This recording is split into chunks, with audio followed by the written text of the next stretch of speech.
Yo, ni aje jamaa. Kuna issues zingine huwa zanishangaza. Kuna mapasta wengine wako against injili ya pokea muujiza, pokea baraka zako, pokea nyumba yako. Mapasta wengine hiyo hawapendi.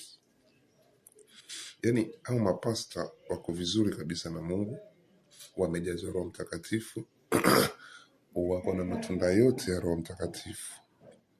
Lakini tunapokuja sasa kwenye kazi za Roho Mtakatifu, that's where you draw the difference.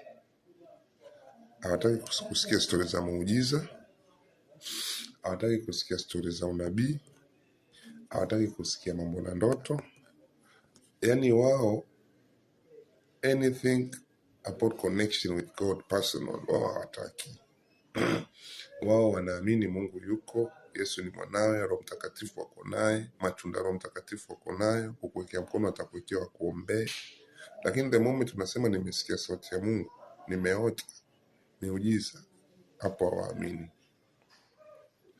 Sasa story ya pokea wao hawataki.